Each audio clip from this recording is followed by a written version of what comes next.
Nursing Services. Appendix PP, Regulation Section 483.35, tags F725 through F732. Begin reading. Tag F727.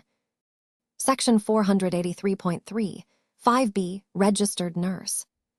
Section 483.35B1, except when waived under paragraph E or F of this section.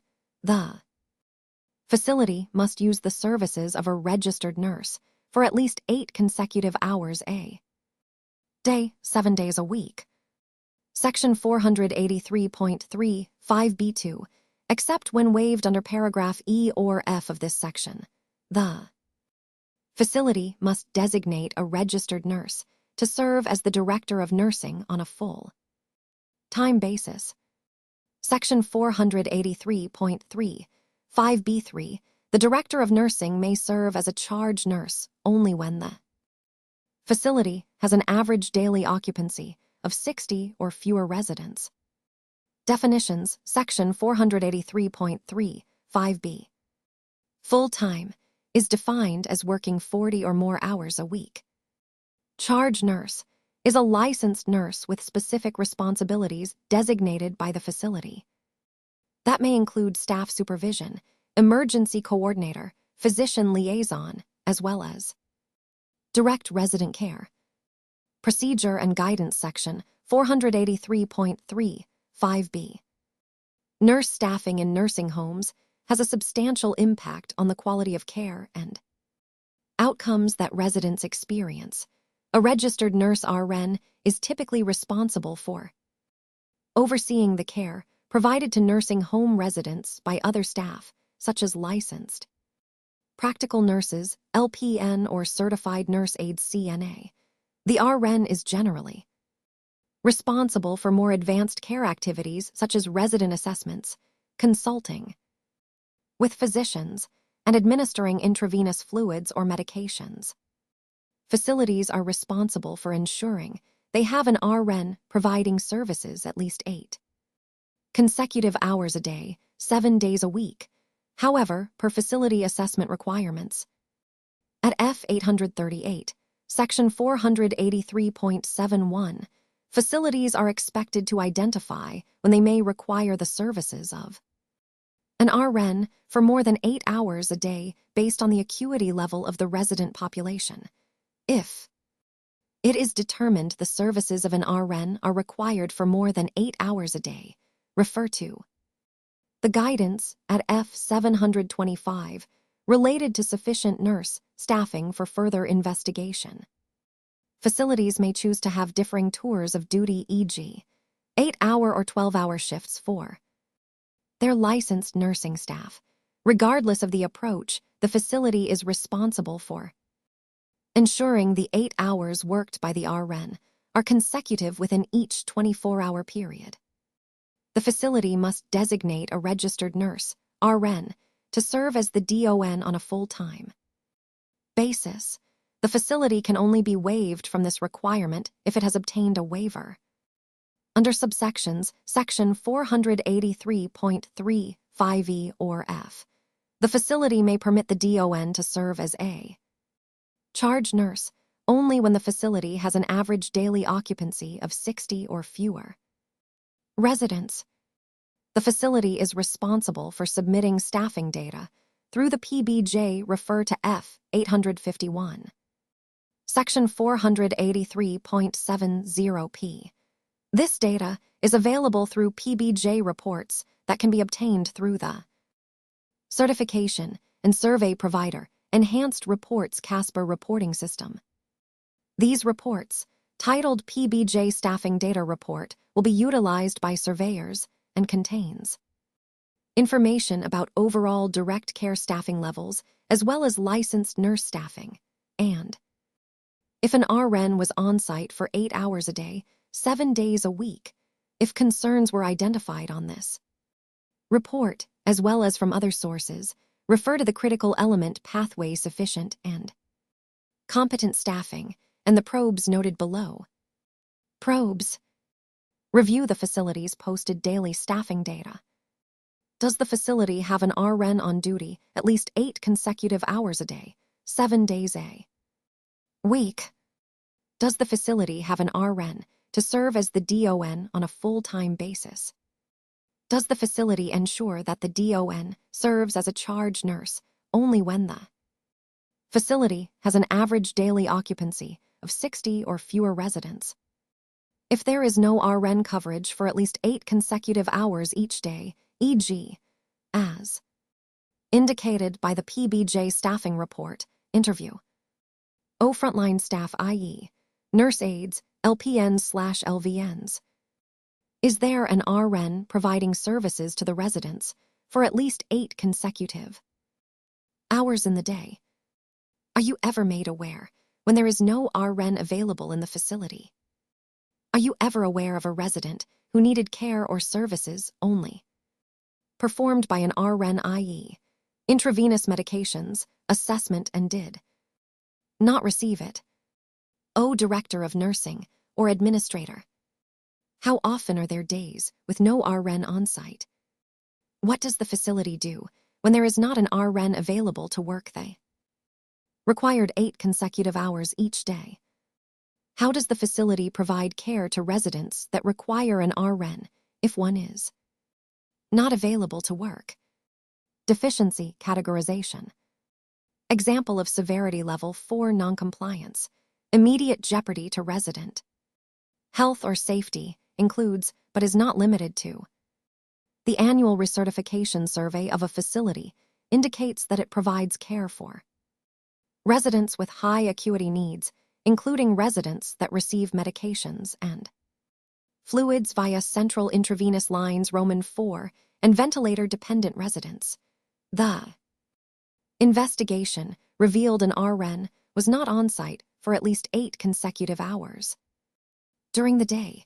During the period when there was no RN, the LPN had to perform assessments and maintain central line Roman 4 infusions, which is out of the scope of practice for an LPN in the absence of supervision of the RN. The facility's failure to have an RN on duty for at least 8 consecutive hours a day, as required by the regulation, created the likelihood for serious injury, harm, impairment, or death. Specifically, the RN was not present to meet the critical needs of these high acuity residents.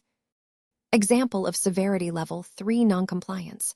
Actual harm that is not immediate. Jeopardy includes, but is not limited to, investigation of falls occurring in the facility with a census greater than 60.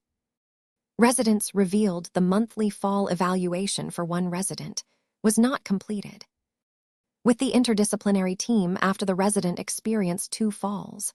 Interview. With the director of nursing, Dawn revealed this was the Dawn's responsibility.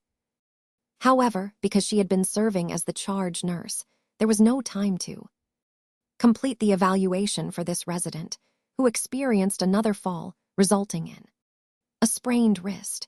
Record review revealed that the resident experienced a fall after the DON failed to complete the fall evaluation in response to the 2 initial falls. Staff ultimately determined the resident was falling due to a change in the resident's condition, deteriorating eyesight that was not timely identified because of the Dawn's failure to complete a monthly fall evaluation. Example of severity level 2 noncompliance. No actual harm with potential for more than minimal harm that is not immediate jeopardy includes, but is not limited to. Review of the PBJ staffing data report revealed concerns related to the facilities requirement to have a registered nurse on duty for at least 8 consecutive hours a day.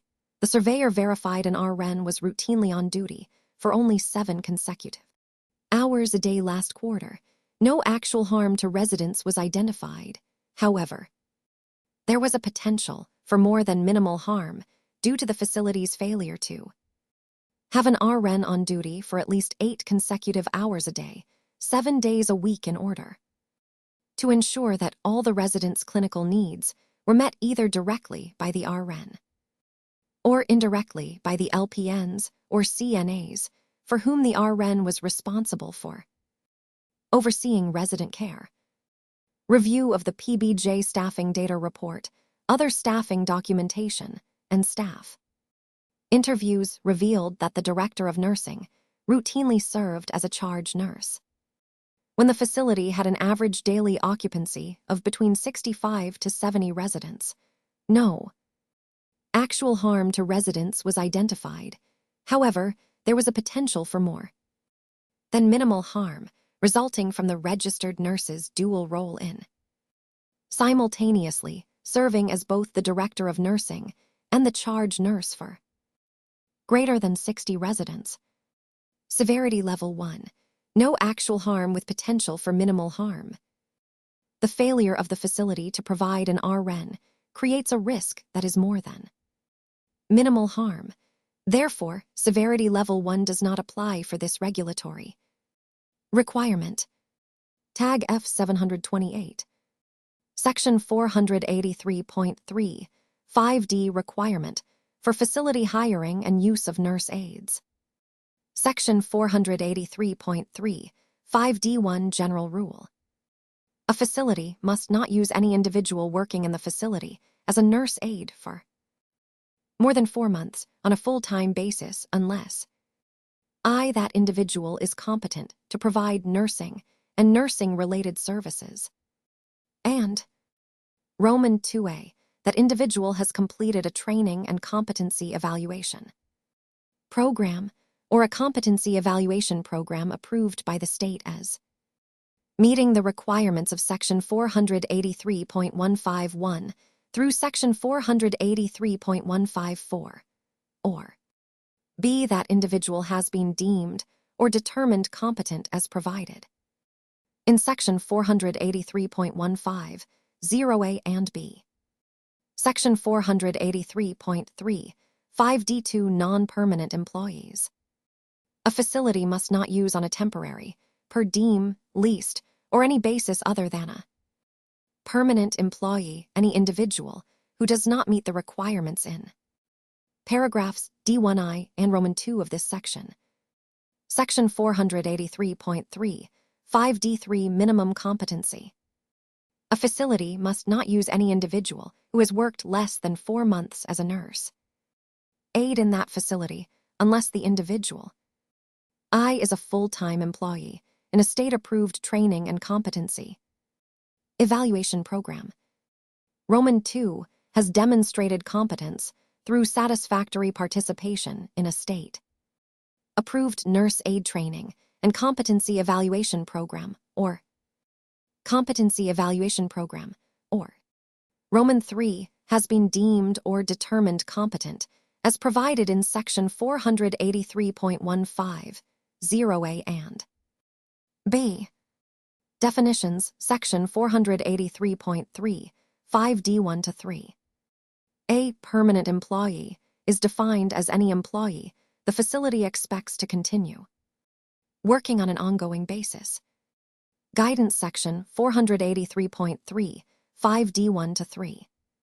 Any individual who successfully completed either a nurse aide training or competency evaluation program NATCEP or a competency evaluation program CEP or has been deemed or determined competent as provided in Section 483.15, 0A, and B may be employed as a nurse aide.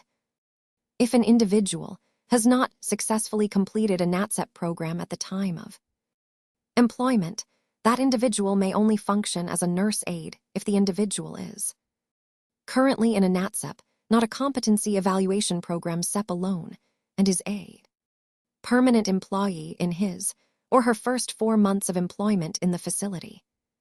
Procedures and Probes Section 483.3, 5D1 to 3. If there are concerns with a nurse aide's competency or qualification, determine whether he/she successfully completed an approved NATCEP or a CEP. If not, are these individuals permanent employees who have worked in the facility for 4 months or less enrolled in a NATCEP? Interview those aides to determine where they received their NATCEP training, how long the training was, and how long they have worked in the facility as a nurse aide. If you identify deficient care practices by nurse aides who do not have evidence of having successfully completed a NATCEP/CP, determine if the aide is currently receiving training in a state-approved NATCEP, and if the aide has been trained, has demonstrated proficiency, and determined to be proficient for the tasks to which he or she is assigned. See Section 483.152 for specific training that the aide is to receive. For specific procedures for NATCEP/CEP, refer to the State Operations Manual SOM. Chapters 4 and 7. Tag F729. Section 483.3, 5D4 Registry Verification.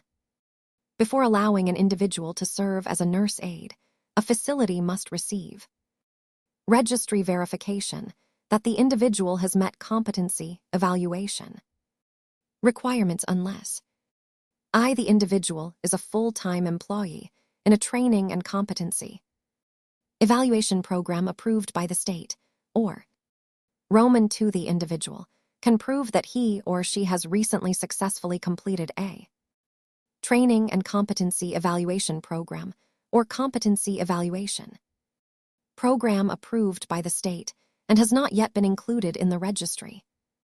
Facilities must follow up to ensure that such an individual actually becomes registered.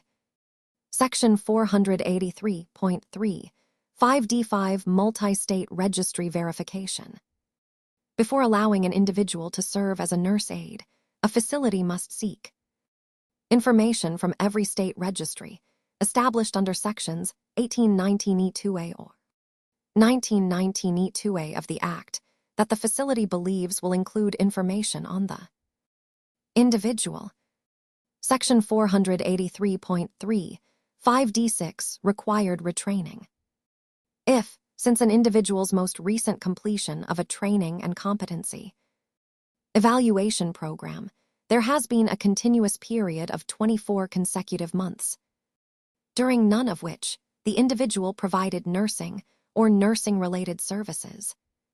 For monetary compensation, the individual must complete a new training and competency evaluation program or a new competency evaluation program.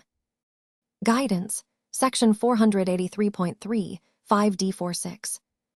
If the nurse aide provides documentation to verify that he or she performed nursing or nursing-related services for monetary compensation, including providing assistance with activities of daily living adult care for at least one documented day, e.g., 8 consecutive hours during the previous 24 months, he/she is not required to take a new nurse aide training and competency evaluation program or a new competency evaluation program. NATCEP/CEP.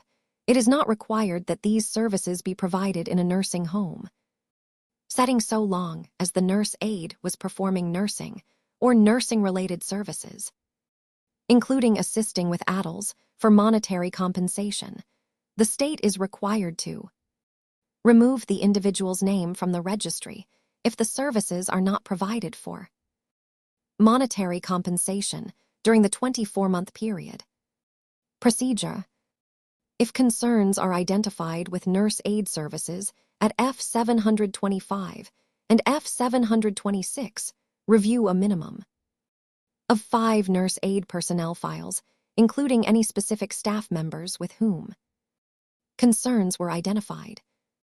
Review the nurse aide personnel folder to determine if the facility received registry verification that the individual has met competency evaluation requirements before the employee's start date, unless an exception applies as noted in Section 483.3, 5D4. Review the nurse aide personnel folder to determine if the facility verified information from every state registry that the facility believes will include information concerning that individual before the employee's start date. if records reveal a nurse aide has not provided nursing-related services for monetary compensation over a 24-month period. Did the individual complete a new training and competency evaluation program? Tag F730. Section 483.3, 5D7 Regular in-service education. The facility must complete a performance review of every nurse aide at least once every 12 months and must provide regular in-service education based on the outcome of these reviews. In-service training must comply with the requirements of Section 483.9, 5G. Intent Section 483.3, 5D7. To focus on the performance review requirement and specific in-service education based on the outcome of those reviews for each individual nurse aide. Guidance Section 483.3, 5D7. Note: cite this tag only when a performance review of a nurse aide is not conducted at least every 12 months, or if the in-service education provided to an aide is not based on his or her performance review. Each nurse aide must have no less than 12 hours of in-service education per year. Based on their individual performance review, calculate the date by which a nurse aide must receive annual in-service education by their employment date rather than the calendar year. For specific requirements regarding the content and requirements of training for nurse aides, do not cite here but refer to F947, Section 483.9, 5G. Probes Section 483.3, 5D7. Surveyors should determine through information obtained by observations, interviews, and verified by record reviews whether a performance review of every nurse aide was conducted at least once every 12 months, and if the regular in-service education was based on the outcome of these individual reviews. What is the process for reviewing the performance review of nurse aides? How are these reviews documented, and does the documentation reflect at least 12 hours of in-service training per year based on an aide's individual performance review? What evidence can the facility produce that demonstrates the in-service education provided addresses areas of weakness identified in performance reviews, special resident needs, and needs of residents with cognitive impairments? Tag F731. Section 483.3, 5E Nursing Facilities. Waiver of requirement to provide licensed nurses on a 24-hour basis. To the extent that a facility is unable to meet the requirements of paragraphs A2 and B1 of this section, a state may waive such requirements with respect to the facility if Section 483.35E1, the facility demonstrates to the satisfaction of the state that the facility has been unable, despite diligent efforts including offering wages at the community prevailing rate for nursing facilities, to recruit appropriate personnel. Section 483.3, 5E2, the state determines that a waiver of the requirement will not endanger the health or safety of individuals staying in the facility. Section 483.3, 5E3, the state finds that, for any periods in which licensed nursing services are not available, a registered nurse or a physician is obligated to respond immediately to telephone calls from the facility. Section 483.3, 5E4, a waiver granted under the conditions listed in paragraph E of this section is subject to annual state review. Section 483.3, 5E5, in granting or renewing a waiver, a facility may be required by the state to use other qualified, licensed personnel. Section 483.3, 5E6, the state agency granting a waiver of such requirements provides notice of the waiver to the Office of the State Long-Term Care Ombudsman. established under Section 712 of the Older Americans Act of 1965, and the protection and advocacy system in the state for individuals with a mental disorder who are eligible for such services as provided by the Protection and Advocacy Agency, and Section 483.3, 5E7, the nursing facility that is granted such a waiver by a state notifies residents of the facility and their resident representatives of the waiver. Section 483.3, 5F SNFs. Waiver of the requirement to provide services of a registered nurse for more than 40 hours a week. Section 483.3, 5F1. The Secretary may waive the requirement that a SNF provide the services of a registered nurse for more than 40 hours a week, including a director of nursing specified in paragraph B of this section, if the Secretary finds that the facility is located in a rural area and the supply of skilled nursing facility services in the area is not sufficient to meet the needs of individuals residing in the area. Roman 2, the facility has one full-time registered nurse who is regularly on duty at the facility 40 hours a week, and Roman 3, the facility either A, has only patients whose physicians have indicated through physicians' orders or admission notes that they do not require the services of a registered nurse or a physician for a 48 hours period, or B, has made arrangements for a registered nurse or a physician to spend time at the facility as determined necessary by the physician to provide necessary skilled nursing services on days when the regular full-time registered nurse is not on duty. Roman 4, the Secretary provides notice of the waiver to the Office of the State Long-Term Care Ombudsman, established under Section 712 of the Older Americans Act of 1965, and the Protection and Advocacy System in the state for individuals with developmental disabilities or mental disorders, and V, the facility that is granted such a waiver notifies residents of the facility and their resident representatives of the waiver. Section 483.3, 5F2, a waiver of the registered nurse requirement under paragraph F1 of this section is subject to annual renewal by the Secretary. Intent Section 483.3, 5EF. To give the facility flexibility in limited circumstances when the facility cannot meet nurse staffing requirements. Guidance Section 483.3, 5EF. If the facility is Medicaid certified only, the state has the authority to grant a waiver of the RN requirement and / or the 24-hour licensed nurse requirement. CMS is delegated the waiver authority for SNFs, including duly participating facilities SNF/NFs.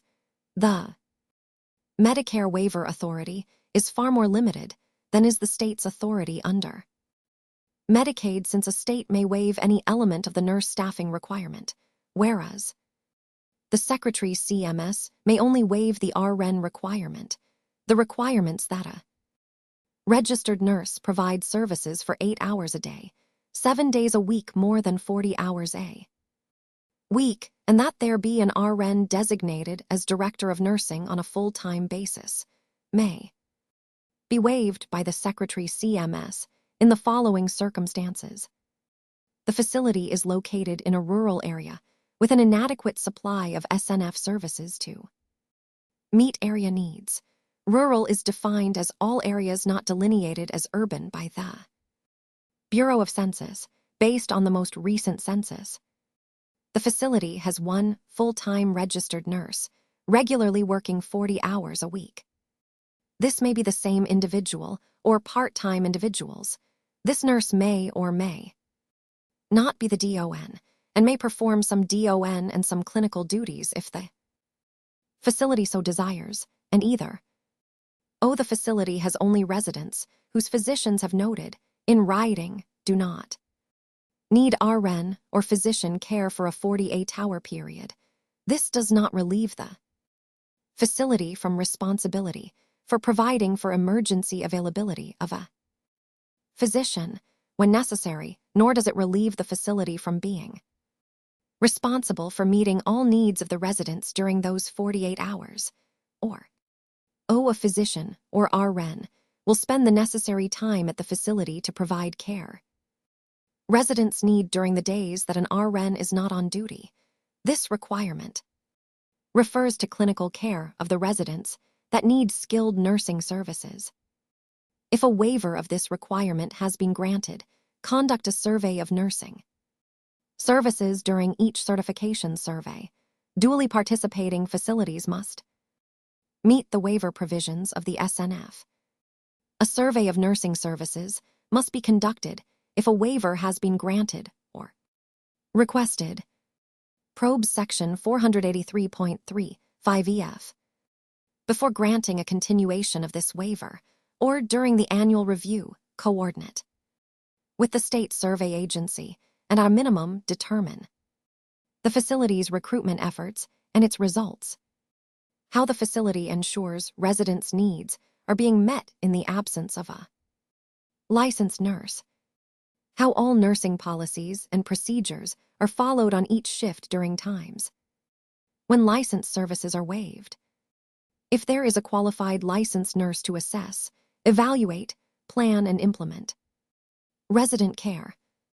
If care is being carried out according to professional practice standards on each shift. Whether the survey team can assure the state that the absence of licensed nurses will not endanger the health or safety of residents. Whether there are trends in the facility which might be indicators of decreased quality of care as a result of insufficient staffing to meet resident needs, e.g. increases in incident reports, the infection rate, hospitalizations, loss of function, etc. Whether there is evidence that preventive measures, e.g., turning, ambulating, are taken to avoid poor quality of care outcomes and avoidable sudden changes in health status. Whether there is evidence that sudden changes in resident health status and emergency needs are being properly identified and managed by appropriate facility staff and in a timely manner. Whether the residents or resident representatives been notified that the facility has a waiver to provide licensed nurses on a 24-hour basis. Whether there is an increase in hospitalizations because licensed personnel are not available to provide appropriate services. Whether the facility meets all applicable requirements to continue to receive a waiver. Whether the staff indicates that an RN or physician is available to respond immediately to telephone calls when licensed nurses are not available. If the SNF has a waiver of the more than 40 hours a week RN requirement. Is there an RN on duty 40 hours a week? If more than one RN provides the 40-hour per week coverage, how is information exchanged that maintains continuity of resident care? Does each resident's clinical record have documentation by the physician that the resident does not need services of a physician or an RN for a 48-hour period each week? Are there any emergency or routine services that should be, but are not, provided to residents during the days that a registered nurse is not on duty? If specific skilled care is necessary for a resident during the time that an RN is not on duty, does an RN or physician provide that service on an as-needed basis? Did the facility notify the residents of the facility and their resident representatives of the waiver?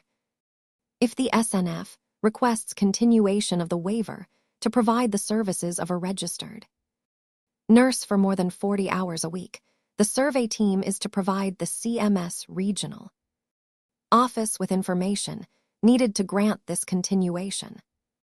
Does the SNF meet all requirements necessary for continuation of the waiver? Procedures Section 483.3, 5EF. The following procedure should be used to document that a facility has a waiver of nurse. Staffing requirements. When a facility does not meet the nurse staffing requirements, cite the appropriate tag. If the facility does have a waiver, reference the tag number based on the type of facility. The type of facility SNF, NF, or SNF/NF determines what type of waiver is granted. For SNFs and SNF/NFs, which may be waived from the requirement to provide more than 40 hours of registered nurse services a week, and for NFs which have been granted a waiver from the 56-hour registered nurse requirement, cite F727. O for NFs that have a waiver of the 24-hour licensed nursing requirement, cite F725, or O. Both facility types could be waived for the requirement to designate a registered nurse as the director of nursing on a full-time basis, cite F731. If the facility has an approved nurse staffing waiver, it is not considered a deficiency. The facility does not need to submit a plan of correction. Tag F732. Section 483.3, 5G Nurse Staffing Information. Section 483.3, 5G1 Data Requirements. The facility must post the following information on a daily basis. I. Facility name. Roman 2. The current date. Roman 3. The total number and the actual hours worked by the following categories of licensed and unlicensed nursing staff directly responsible for resident care. Per shift. A. Registered nurses. B. Licensed practical nurses or licensed vocational nurses as defined under state law. C. Certified nurse aides. Roman 4. Resident census. Section 483.3, 5G2 Posting Requirements. I. The facility must post the nurse staffing data specified in paragraph G1 of this section on a daily basis at the beginning of each shift. Roman 2. Data must be posted as follows.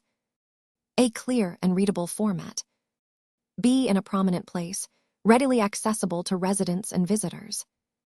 Section 483.3, 5G3 Public access to posted nurse staffing data. The facility must, upon oral or written request, make nurse staffing data available to the public for review at a cost not to exceed the community standard. Section 483.3, 5G4 Facility Data Retention Requirements. The facility must maintain the posted daily nurse staffing data for a minimum of 18 months, or as required by state law, whichever is greater. Intent Section 483.3, 5G. To make nurse staffing information readily available in a readable format to residents and visitors at any given time. Guidance Section 483.3, 5G. The facility's staffing data document may be a form or spreadsheet, as long as all the required information is displayed clearly and in a visible place.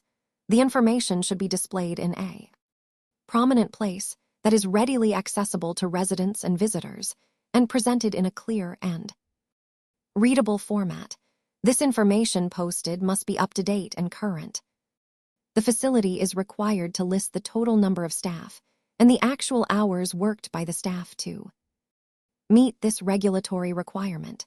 The information should reflect staff absences on that shift due to call-outs and illness. Staffing must include all nursing staff who are paid by the facility, including contract staff. The nursing home is not required to include in the posting the data for staff who are paid for through other sources. Examples include hospice staff covered by the hospice benefit or individuals hired by families to provide companionship or assistance to a specific resident. Probes. Procedures and Probes Section 483.3, 5G. Surveyors must determine through information obtained by observations and verified by. Record reviews the following. The facility posts the following information on a daily basis. 1. Facility name.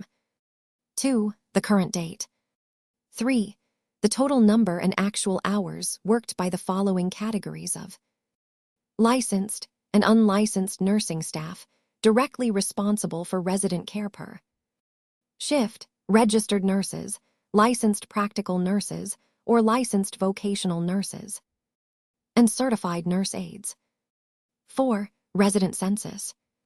The facility must post the nurse staffing data mentioned above on a daily basis at the beginning of each shift. The data must be posted in a clear and readable format and in a prominent place, readily accessible to residents and visitors.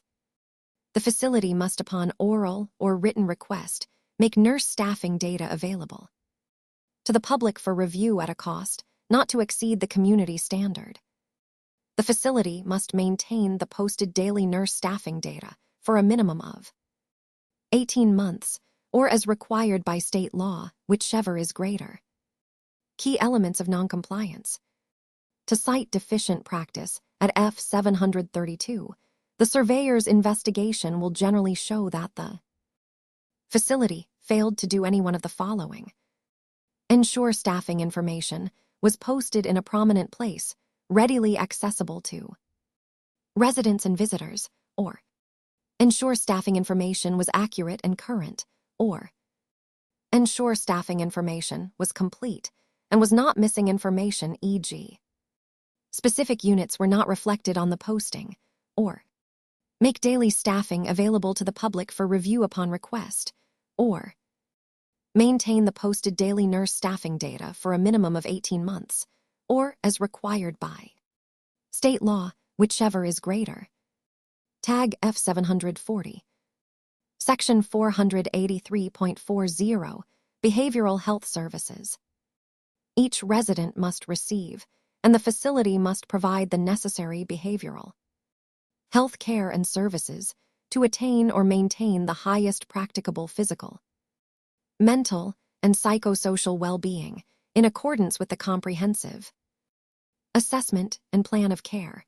Behavioral health encompasses a resident's whole emotional and mental well-being, which includes, but is not limited to, the prevention and treatment of mental and substance use disorders.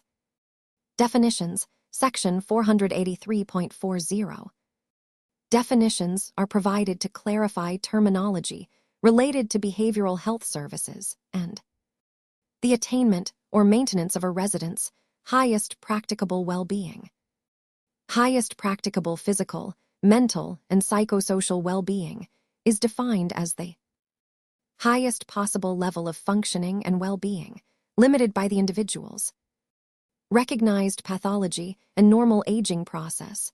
Highest practicable is determined through the comprehensive resident assessment and by recognizing and competently and thoroughly addressing the physical, mental, or psychosocial needs of the individual.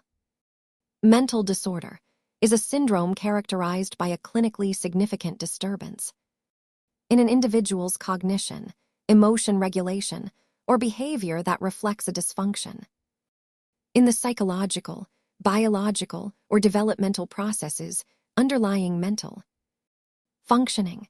Mental disorders are usually associated with significant distress or disability in social, occupational, or other important activities. American Psychiatric Association, Diagnostic and Statistical Manual of Mental Disorders 5th edition, 2013. Substance use disorder, SUD, is defined as recurrent use of alcohol and or drugs that causes clinically and functionally significant impairment, such as health problems, disability, and failure to meet major responsibilities at work, school, or home. Adapted from Substance Abuse and Mental Health Services Administration. SAMHSA, Mental Health and Substance Use Disorders, accessed March 2, 2021. https www.samsagov/findhelp/disorders. Guidance Section 483.40. Providing behavioral health care and services is an integral part of the person-centered environment. This involves an interdisciplinary approach to care with qualified staff that demonstrate the competencies and skills necessary to provide appropriate services to the resident. Individualized approaches to care, including direct care and activities, are provided as part of a supportive physical, mental, and psychosocial environment, and are directed toward understanding, preventing, relieving, and or accommodating a resident's distress or loss of abilities. The behavioral health care needs of those with a SUD or other serious mental disorder should be part of the facility assessment under Section 483.71 F 838, and the facility should determine if they have the capacity, services, and staff skills to meet the requirements. As discussed in F741, surveyors should be aware that all residents are screened for possible serious mental disorders or intellectual disabilities and related conditions prior to admission to determine if specialized services under pre-admission screening and resident review PASAR requirements are necessary. If a resident qualifies for specialized level Roman II services under PASAR, please refer to Section 483.20 F 645, as well as Section 483.20 F 644. If the resident does not qualify for specialized services under PASAR, but requires more intensive behavioral health services, e.g., individual counseling, the facility must demonstrate reasonable attempts to provide for and or arrange for such services. This would include ensuring that the type of services needed is clearly identified based on the individual assessment, care plan, and strategies to arrange such services. Behavioral health care and services could include ensuring that the necessary care and services are person-centered and reflect the resident's goals for care, while maximizing the resident's dignity, autonomy, privacy, socialization, independence, choice, and safety. Ensuring that direct care staff interact and communicate in a manner that promotes mental and psychosocial well-being.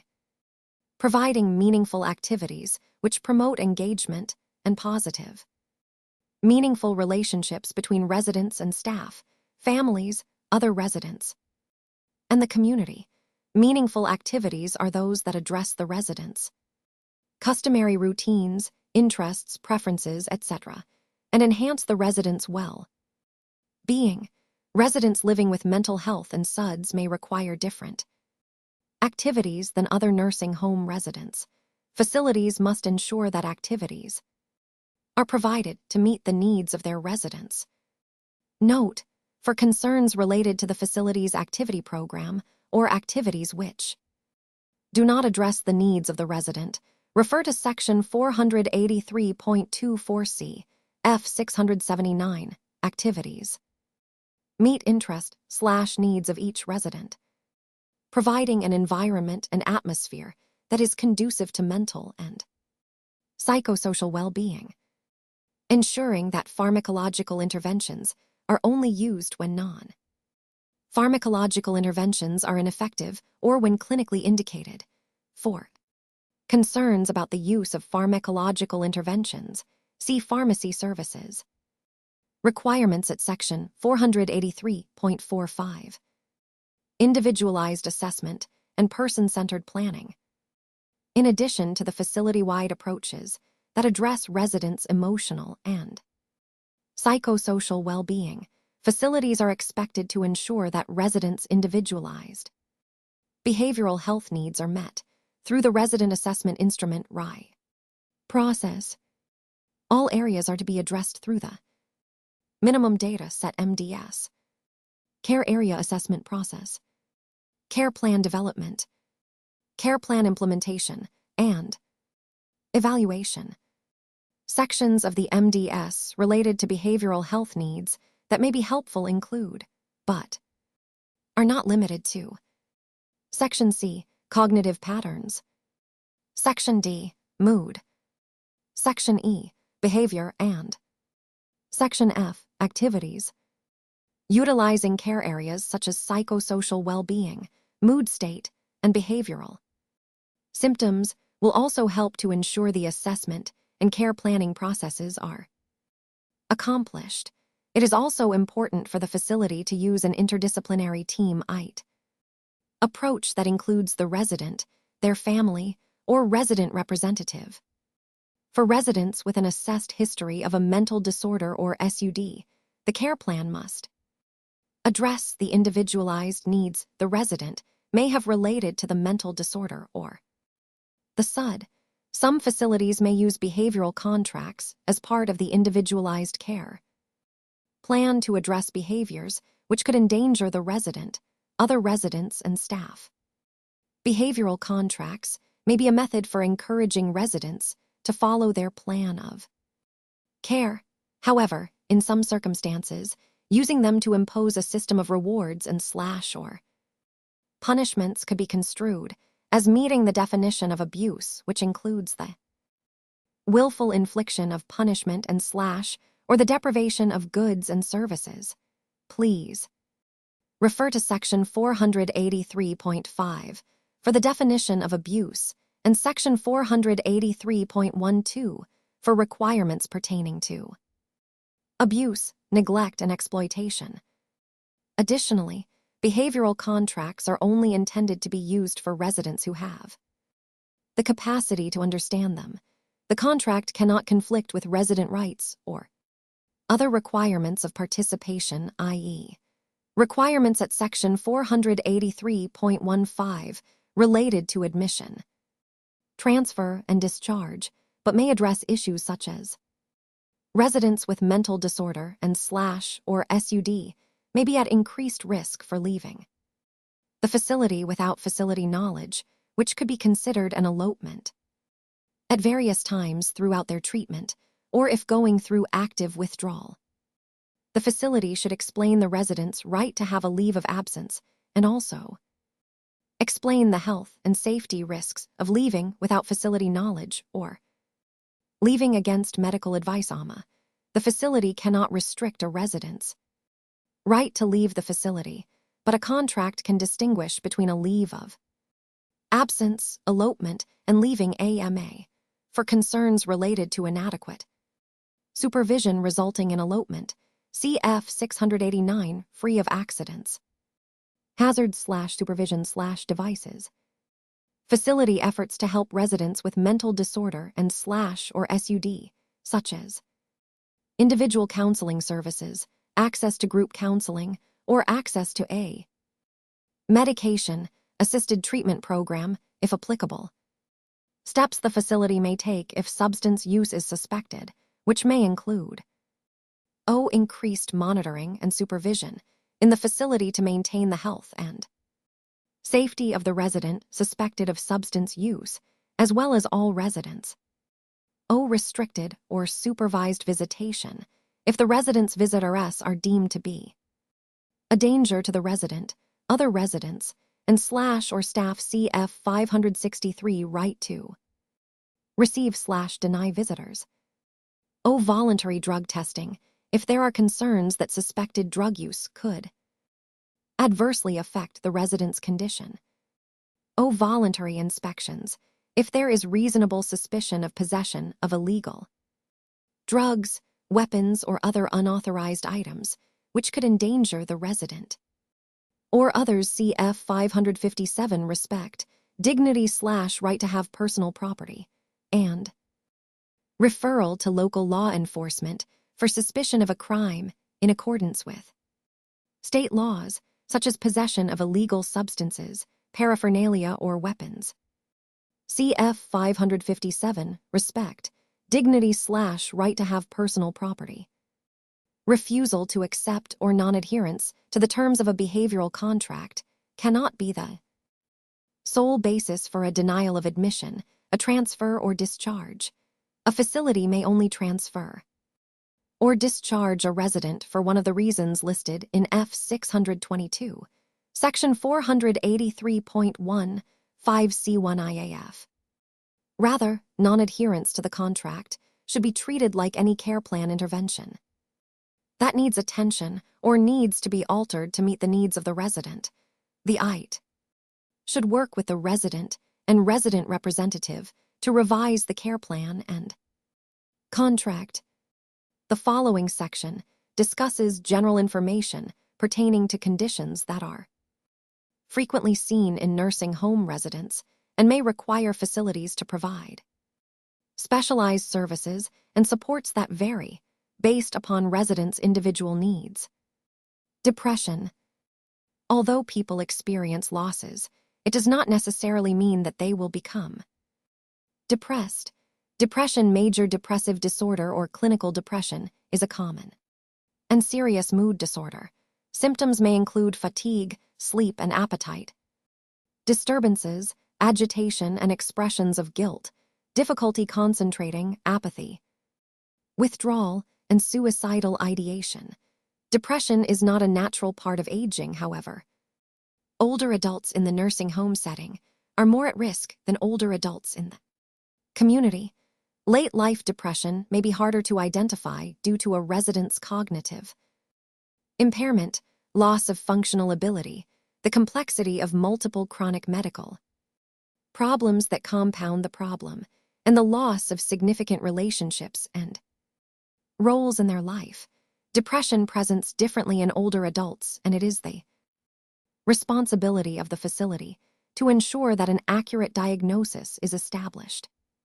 Adapted from the American Psychiatric Association, Diagnostic and Statistical Manual of Mental Disorders, 5th edition, 2013. Anxiety and anxiety disorders. Anxiety is a common reaction to stress that involves occasional worry about circumstantial events.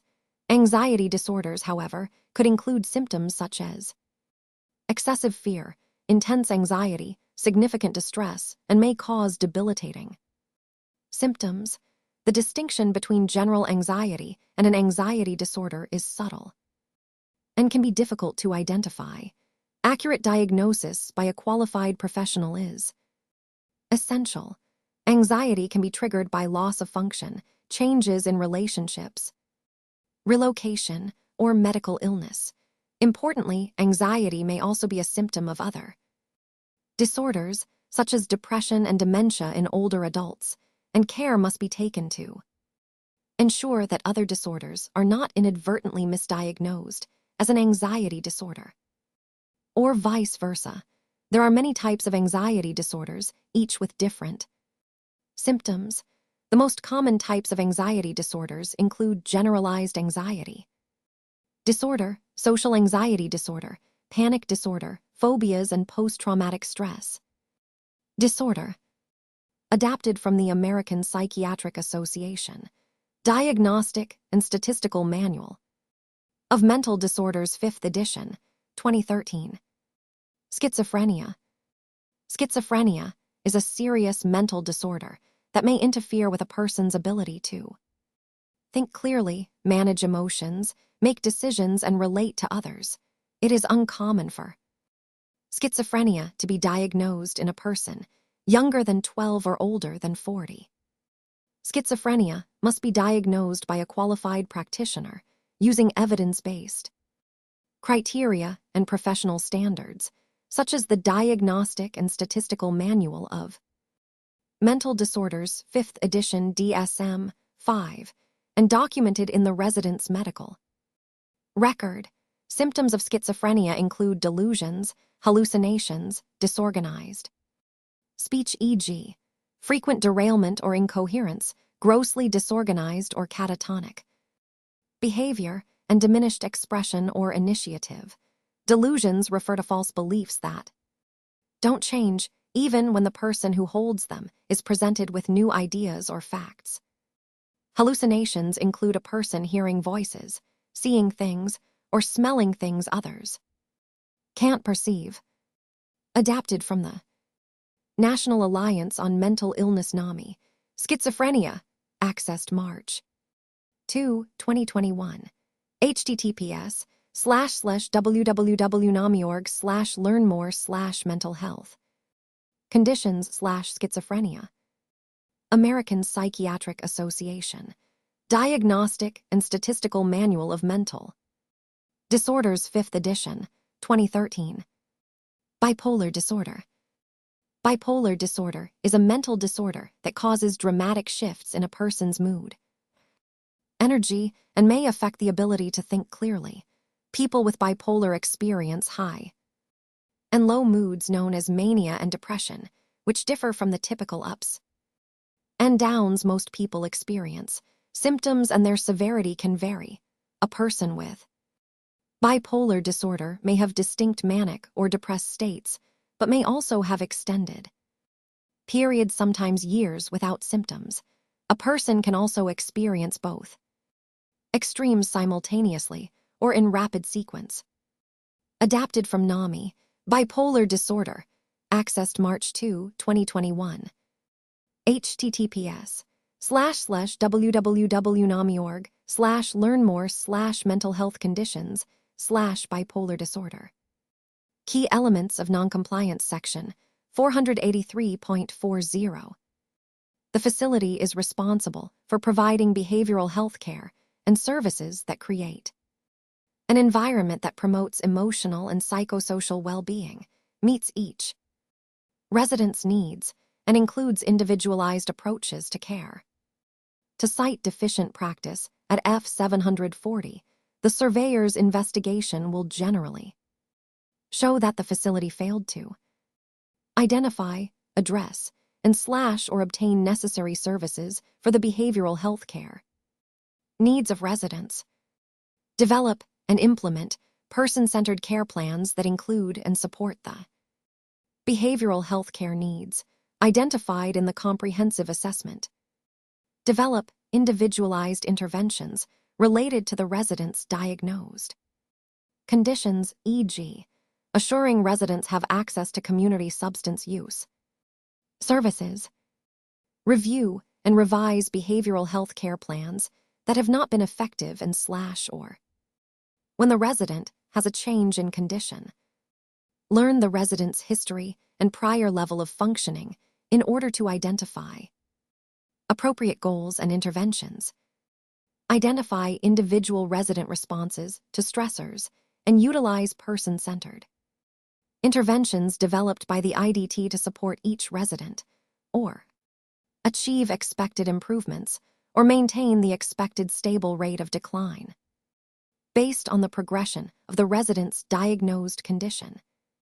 Investigating concerns related to behavioral health services. Use the Behavioral and Emotional Status Critical Element Pathway CMS 20067 along with guidance when determining if the facility meets the requirements pertaining to the behavioral health care needs of their residents. The facility must provide the necessary behavioral health care and services to support the resident in attaining or maintaining the highest practicable physical, mental, and psychosocial well-being. Review, as needed, all appropriate resident assessments, associated care planning and care plan revisions, along with physician's orders to identify initial concerns and guide the investigation. Review the minimum data set MDS and other supporting documentation to help determine if the facility is in compliance. Observe for evidence that behavioral health care needs are met and related services are provided. Staff are expected to assess and provide appropriate care for residents with behavioral health care needs. Interview the resident, his or her family, and or representative, and the IDT as needed to gather information about the behavioral health care and services in the nursing home. Corroborate the information obtained and any concerns noted during the survey by building upon the investigation through additional observations, interviews, and record review. For additional guidance, See also the Psychosocial Severity Outcome Guide at the CMS Nursing Homes Survey Resources website that can be accessed by visiting https://www.cms.gov/files/zip/survey resources 10,262,022 zip. Deficiency Categorization Section 483.40. An example of Severity Level 4 noncompliance. Immediate jeopardy to resident. Health or safety includes, but is not limited to: a resident was admitted to the facility 1 month ago with diagnoses of major depression, SUD, and a history of a suicide attempt. After admission, the resident continuously expressed wanting to die and often yelled and cursed at staff members. The attending physician ordered a psychological evaluation, an antidepressant, and 30-minute checks which were implemented by the facility. Record review showed that the psychological evaluation recommended the use of several non-pharmacological behavioral health interventions, which were not implemented. During additional record review and an interview with the nurse, it was revealed that the resident was found hanging from his closet bar with a sheet tied around his neck and no pulse. CPR was started and the resident was resuscitated. The facility failed to adequately meet a resident's mental health needs when it did not address non-pharmacological approaches to care. An example of Severity Level 3 noncompliance. Actual harm that is not immediate. Jeopardy includes, but is not limited to: a resident was admitted to the facility with a diagnosis of post-traumatic stress disorder from war-related trauma. The resident assessment identified that certain environmental triggers, such as loud noises and being startled, caused the resident distress and provoked screaming. The resident's care plan identified that his environment should not have loud noises and that staff should speak softly to the resident. Observations in the home revealed that the entry and exit doors had alarms that sounded with a loud horn each time they were opened. Additionally, staff were observed approaching the resident from behind and shaking his shoulder to get his attention. The resident was startled and screamed for 15 minutes. The director of nursing, Dawn, stated that they hoped he would eventually get used to living in the home. The facility identified triggers that were known to cause the resident distress and developed a care plan to support the resident's behavioral health care needs.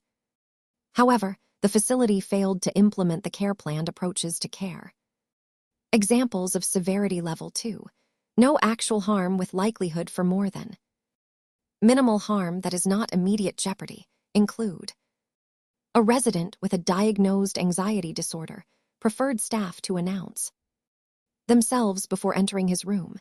His care plan identified the non-pharmacological approach of staff knocking on his door and requesting permission before entering.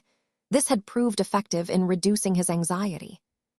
When interviewed, the resident indicated that facility staff usually followed this direction. He feels anxious on weekends when the workers from a temporary staffing agency provide care because they frequently enter his room without asking permission. Although this increases his anxiety, he tries to live with it, but wished the nursing home would do something about it. During an interview, the DON mentioned that he was not aware of the resident's concern and that it was difficult to control all staff interactions with the resident. However, the DON agreed to investigate the situation and work to find a resolution. The facility failed to ensure that all staff members, both those employed by the nursing home and those from the staffing agency, respected the privacy of each resident by announcing themselves prior to entering resident rooms. This led to increased anxiety for the resident. Severity Level 1. No actual harm with likelihood for minimal harm. Severity Level 1 does not apply for this regulatory requirement because any facility practice that results in a reduction of psychosocial well-being, diminishes the resident's quality of life. Because more than minimal harm is likely, any deficiency for this requirement is at least a severity level 2.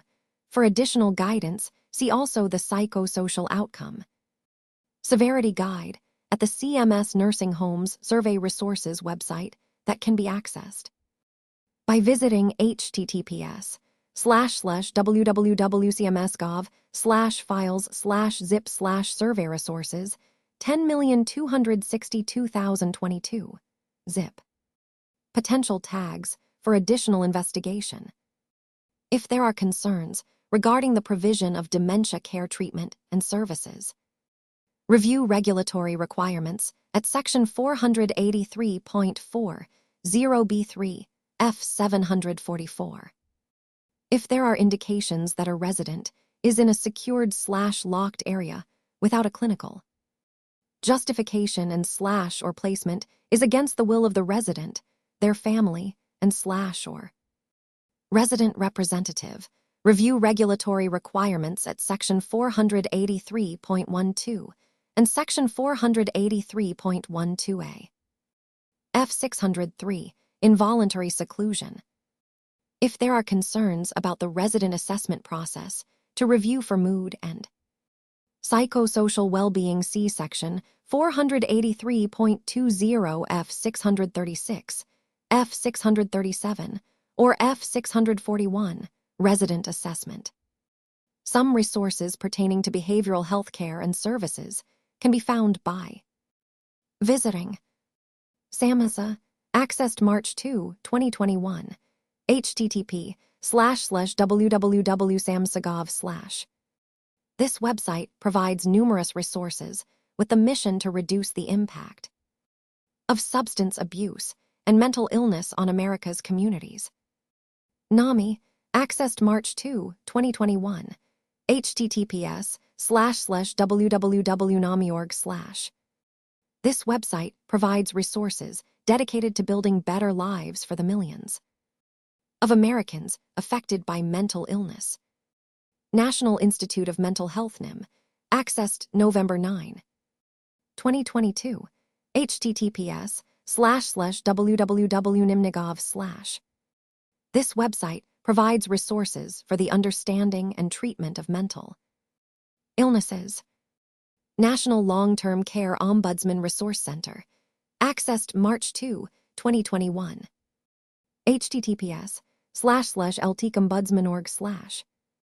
This website is filled with information, resources, and news from ombudsman programs to support and inform programs across the country. Mental Health Gov, accessed March 2, 2021, https://www.mentalhealthgov/. This website provides one-stop access to U.S. government mental health and mental health problems information. SAMHSA, Anger Management for Substance Use Disorder and Mental Health. Clients Participant Workbook, accessed March 2, 2021, https://storesamhsa.gov/sites/default/files/d7/priv/anger management workbook. 508, compliant PDF. This workbook is designed for people living with a mental illness and or substance use disorder who participate in group cognitive behavioral therapy sessions pertaining to anger management. It summarizes core concepts for each session and includes worksheets and homework assignments.